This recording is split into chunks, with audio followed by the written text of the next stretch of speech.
बिहार के 5 गो हंसावे वाला कलाकार से मिली यहाँ की कॉमेडी सुने त हंस के लौटा जाए। नमस्कार, हमारा नाम नेहा हर और भोजपुरिया चस्का देख रहा बानी। आज की वीडियो में हम रउआ के बताएं बिहार के कुछ ऐसा कॉमेडियन के बारे में जे लोगन के हंसा हंसा के लूटपुट कर देला।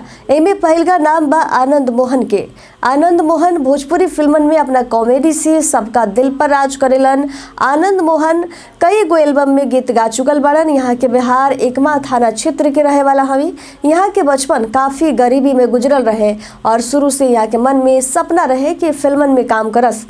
एक खातिर वहाँ के मुंबई गई और धीरे धीरे लोगन के दिल में खास जगह बना चुकल बानी। वहाँ के अपना कॉमेडी से लोगन के हंसवा के लुटवा देनी। दूसर का नाम बा रोहित सिंह के। ये भी एगो कॉमेडियन हमें। रोहित सिंह पटना के बहादुरपुर के रहे वाला हमें। यहाँ के कई गो भोजपुरी फिल्मन में हंसावे के किरदार निभौले बानी। यहाँ के कई गो कॉमेडी अवार्ड भी मिल चुकल बा। आज मटरू कौनो पहचान के मोहताज नहीं और हर लोगन के जुबा पर बनल बानी। तीसर का नाम बा के गोस्वामी के। के गोस्वामी के देख के ही हंसी आवे लागेला। यहाँ के कॉमेडी के कौनो जोड़ नहीं के।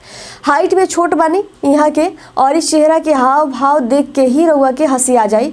के गोस्वामी के घर बिहार के मुजफ्फरपुर में पड़ेला और यहाँ के हंसावे वाला किरदार बहुत निमन से निभावेनी। चौथा नाम बा रत्नेश बर्नवाल के। यहाँ के सभी लोग जानेला। यहाँ के नौछेड़ियन में ज़्यादा फेमस बानी। यहाँ के बलिया जिले के रहे वाला हमें। यहाँ के 10 साल से भोजपुरी सिनेमा में काम कर रहल बानी। और ये पांचवा नाम बा विजेंद्र सिंह के। यहाँ के बिहार के छपरा एकमा के रहे वाला हमें। विजेंद्र सिंह वो भोजपुरी हास्य कलाकारन में से एक होंगे जो सोशल मीडिया पर लोकप्रिय बा, फेमस बा और यहाँ के भी हंसा हंसा के जान ले लेने।